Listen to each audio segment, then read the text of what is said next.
This is the Global Podcast Network, where executives and professionals connect, share, and inspire.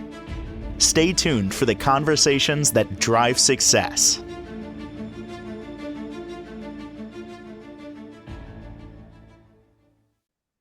Welcome back to the show. It's all about hypnotherapy at patient's passion and divine order. Dr. Hadass joining us once again today. Great seeing you and to talk more about the work that you're doing and helping so many. She's also an author, so much more. We're going to get to know her again. In case you missed our last show together, please welcome back. How are you? I am great, and it is so terrific to see you again. You're so sweet, so kind, so genuine. Thank you. I had a great time speaking with you yesterday and was happy to hear that you were coming back so quick. So, for those that may have missed our show, don't know you yet, give us a little overview as to what you offer.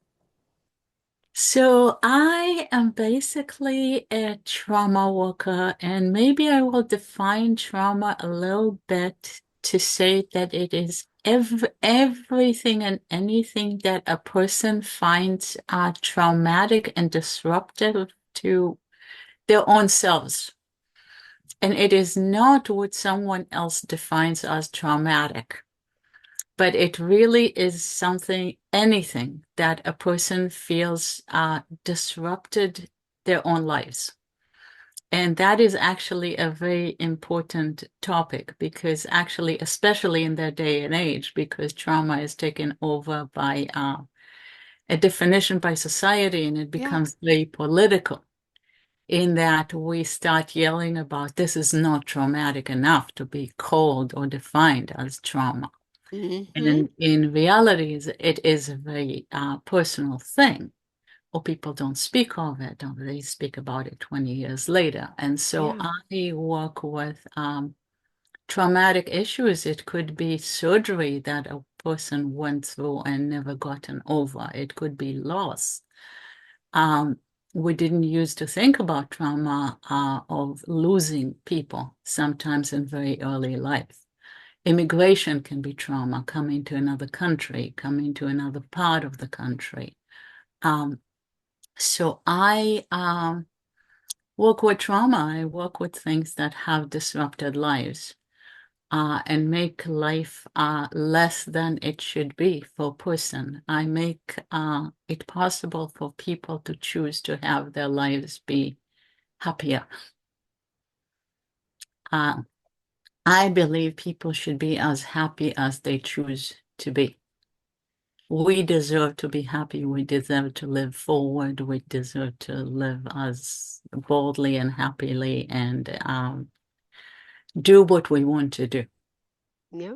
Um, yes. So I am a psychotherapist. I've always been a psychotherapist. I became actually a licensed therapist when I was 24, which is way too young to be a therapist. It was really very peculiar that anyone even wanted to work with me when I was that young. Yeah. But I've been a therapist my whole adult life.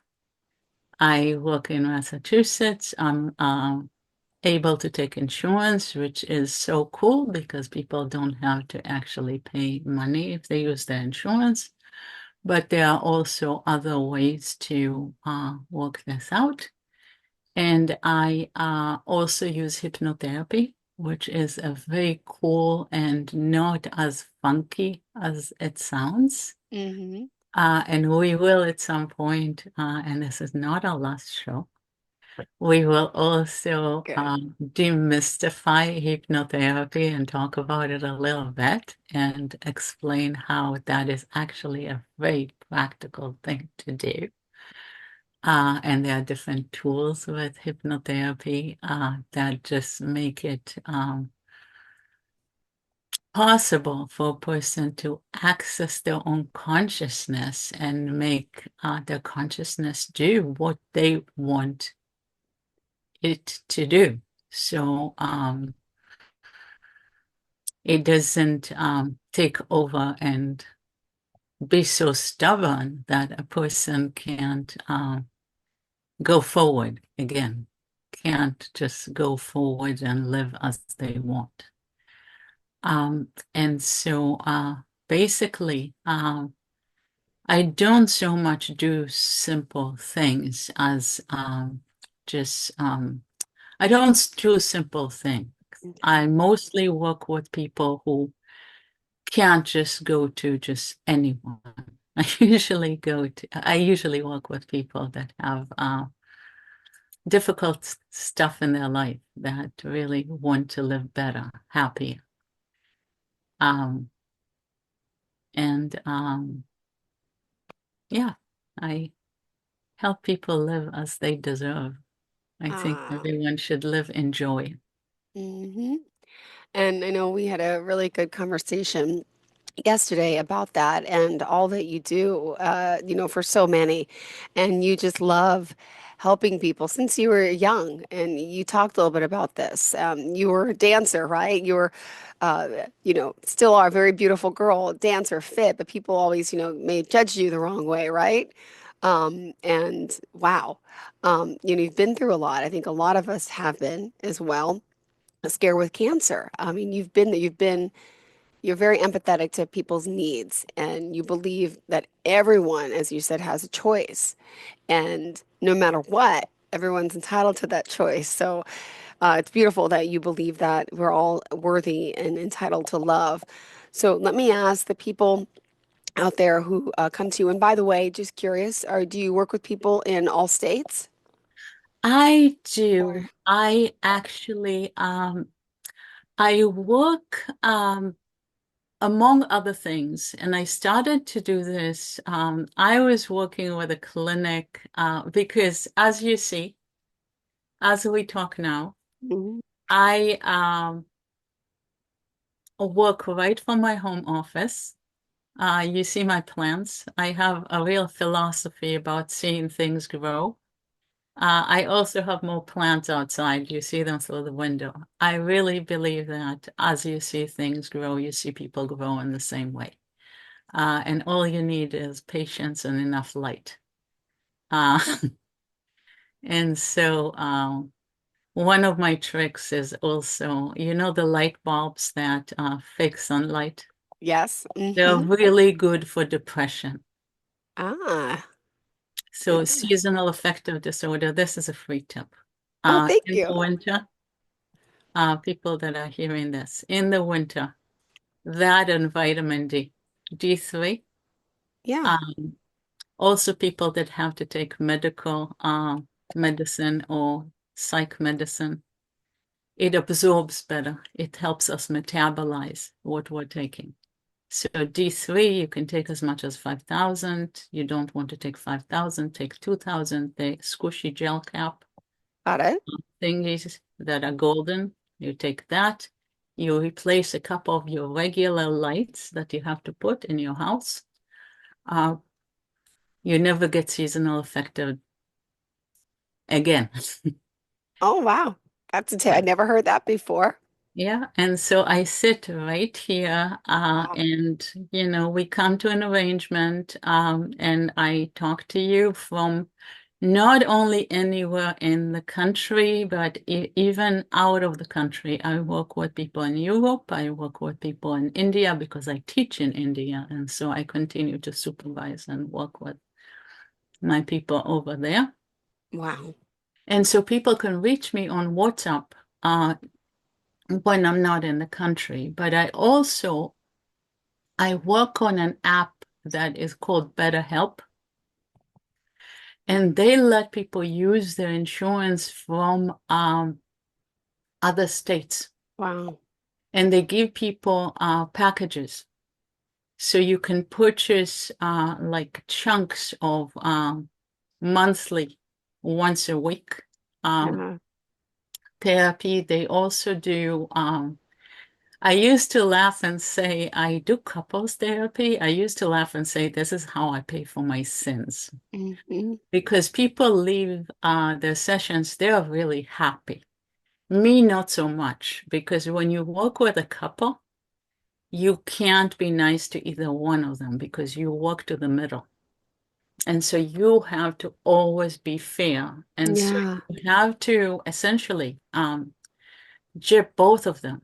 You really have to work in such a way that you always have to make them hear each other. You always have to kind of reach a middle ground. So I really used to say I mean, it's torture, but people get better. They really learn to communicate. They come out with a dictionary of the relationship because, as we know, we don't come into a relationship or a second relationship or a third relationship, or sometimes people come into a relationship in their 50s, 60s, and 70s, and we have habits that we bring with us into a relationship, or we come with vocabulary that we are accustomed to, and all of a sudden we call our spouse a mass murderer.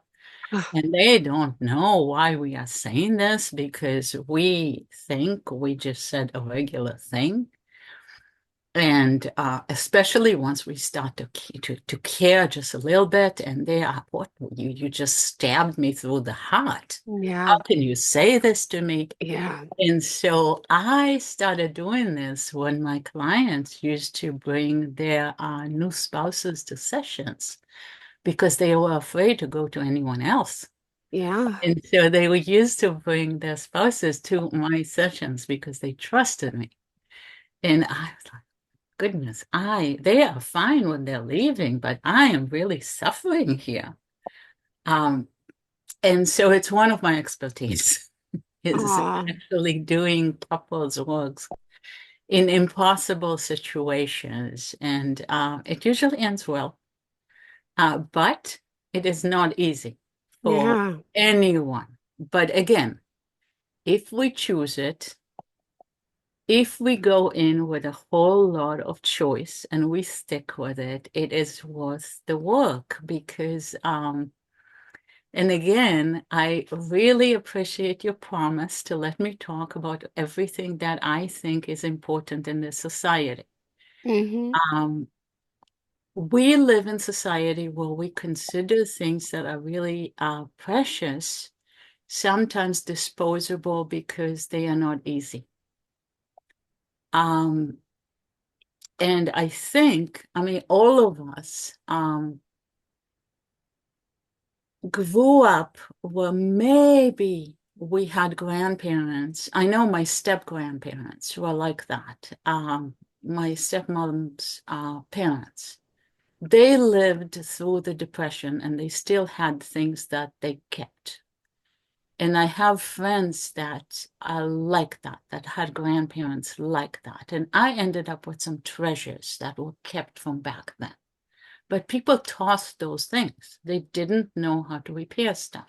Mm-hmm. And I think that's why I love the South Shore, because there are still people here that know how to repair stuff. And I have like old porcelain dishes from like sets that are not complete, and Mm-hmm. like those tools or those strainers that are old, and people don't know what they are. And I have them hanging on the walls of my studio, and but people don't necessarily keep that because now people love them, but 10 years ago people didn't, or 28 Mm-hmm. years ago people tossed those things away. And people toss relation for a long time, people were tossing relationships in the same way because they were not easy. And Yes. so people were not learning to communicate because it was a lost art. Okay. People Yep. were not learning that maybe if we don't learn to be nice and say the same thing in a nice way, Yeah. saying exactly the same thing, even to your employees, Yep. never mind the person you're kind of suspecting, maybe you want to spend the rest of your life with. It will not go over very well. And we come from the traumas of our lives up to now. Maybe we Yeah. came from a grueling day at work, Yeah. but a person is not going to hear us if we don't have certain tools. Now, I can say it to my client, and I can tell my client to zip it before you are going to yell at your partner, because Mhm. even if they're a veteran, even if they're 3 times my size, because I am not scared. And Yeah. I'm also their therapist, so I can say it to them like it is. But their spouse is still new in this game, so Yeah. maybe they're afraid. So, and I work with a lot of people. A lot of us don't come from intact families. A lot of times, I can say to a boy on the street, "I know where your mom is." Yeah. But a lot of times, the structures that a society was supposed to have, we don't have them. So I, as a therapist, can fill in those gaps of because we are a post-apocalyptic society in a way when we no longer have elders. Wow. Well, we no longer have Yeah. I have who to tell when you're not behaving. So I have clients that can say, well, I am telling your therapist if you're not behaving, so maybe you want to behave. And so the relationship survives. Yeah. Um, and this applies to someone who's trying to single parent. Yeah. And they are overworking and they are really struggling, but if they have someone to tell, because this often even a child needs to be tag teamed, Yeah. or someone needs to say, but what did your mother say? What did Because what did your mother say? Even with a child, like there's a child, and you say to them, you'll have a consequence for doing this. And maybe the other parent needs to say the same thing. Two Yeah. people need to say the same thing so it sinks in. So both are saying the same thing, and then the child says, oh, it makes sense. Mm. When both authority figures are saying the same thing, as opposed to one parent comes home after work and says, no, no, no, let me give you a cookie. Mhm. This doesn't go very well. So as a therapist, sometimes the therapist comes because there's no structure. There's no Yeah. structure that should be in a Mhm. place. So a lot of those things that should occur in society are not occurring because so many structures have been destroyed already because we come after everything that people immigrated. They came like all kinds of countries. Even when we think about people that are mainstream, I mean, people that Uh-huh. say people came from Ireland. I happen to be on the South Shore, Okay. Massachusetts. Most people, half the people here came from Ireland, and the few immigrations, they came after having living wakes. Uh, no one came back. They came on boats. They were not going back. So a Uh-huh. lot of people, if they had grandparents, they maybe had one. They Yep. maybe people didn't have elders. Maybe they knew where they were from, Yeah. but that's maybe just maybe. They didn't know the history. They didn't know what happened between Yeah. Irish and British. They didn't know even the hero stories they should have known about. Yeah. And people worked so hard in factories. People still had on the South Shore, people grew up with no toilets in their homes Yep. sometimes. Mm-hmm. And so all this tradition of just being able to have someone say, this is the way we've always done things. Yeah. This is the way you should do things. Yep. This is polite language. Hmm. Even this is healthy to eat. All those things that I learned traditionally. And even and this area, for example, was hit really hard during the Vietnam War because it's a rural area. Hmm. People went to war. Wow. In There is a forest on a hill. When people came back from the war, there were veterans in the woods that came back from the plane, went to live there. During during Desert Storm, people, when I was working in the office, they were bringing their relatives. Finally, they brought me to the woods to convince them, and these were old men, to convince them no one was trying to send them back. Can you imagine that? No, I can't. Oh my gosh. I sat and they were living in the woods. They were starting fires, they Wow. were cooking, they were hunting rabbits and Wow. ducks from the pond. But when the war started, and later, this was very fortunate because I was able to hook these guys with the same nursing home when they were beginning to get really sick. Uh-huh. Because I have connections. I told you, I can be very charming. So I was able to convince them to go to a nursing home and tell them that no one was going to like Oh my shoot them. gosh. But they went straight from the plane to the woods because they Wow. were factory boys. Yep. And they went to war and they came back and I was probably the first person they were willing to talk to because they were afraid they will send them back to the war in Iraq. Wow.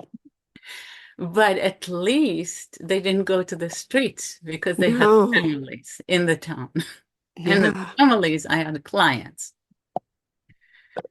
So they didn't go to the VA, but at least I went over there and I convinced them they wouldn't send them back because of whatever reasons. So this is also this is America. Yep.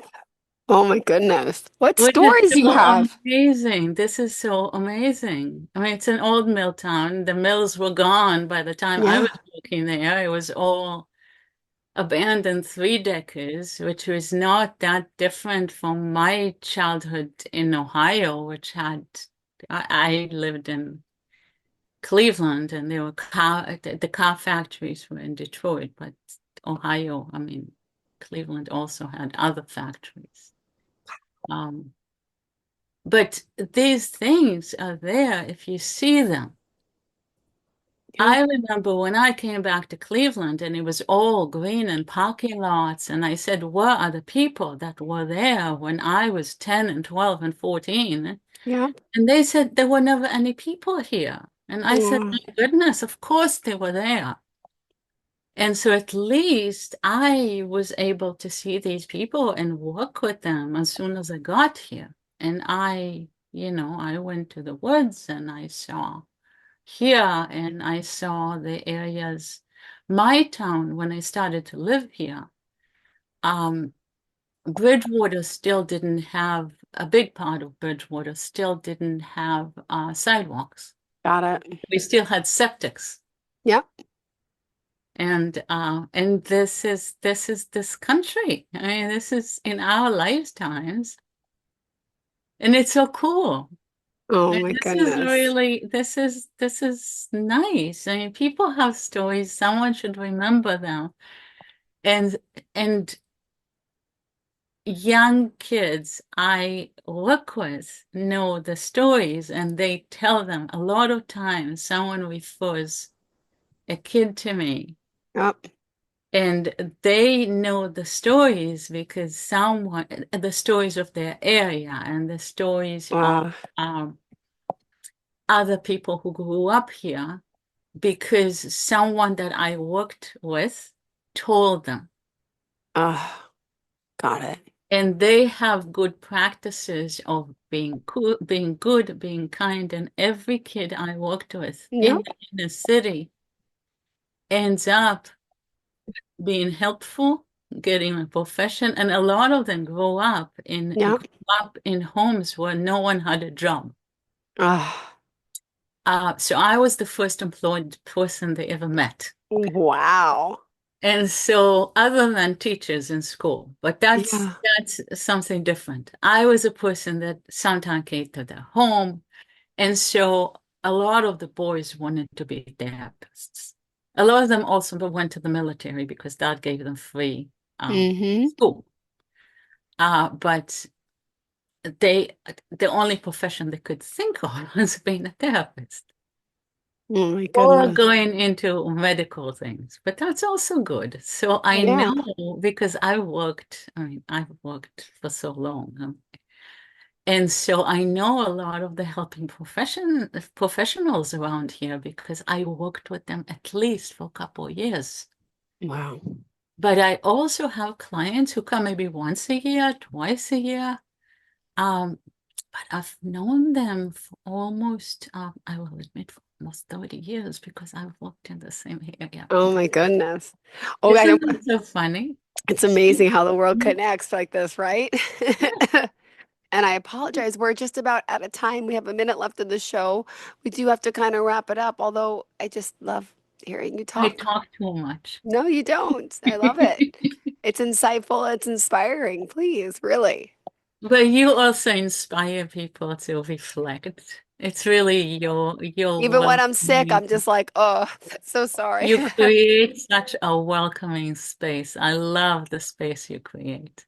Well, thank you It's so your much. personality. It's the space you create. I'm so glad I have more time with you. Aw, same here. Thank you so much. And hopefully we'll have more again soon, right? Yes, yes. I am going to Israel, but now that they're bombing the airport, that's delayed. So I may set the next one sooner than I thought because I was supposed to go, but the airport is being bombed. Oh my goodness. Oh my goodness. All right. Well, thank you for being here. Unfortunately, we have to go. Tell us how we can reach out to you, please. My number, both for texting or on WhatsApp, is 508-631-7649. And everyone is so welcome to reach out to me, and I will set you up and just start living the way you deserve. You can get better. Even a little bit better is worth it. You Perfect. deserve to live well. Thank you so much, sweetheart. You have a fantastic day, and we'll talk soon. Thank you so much. Bye bye. This is the Global Podcast Network, where executives and professionals connect, share, and inspire. Stay tuned for the conversations that drive success.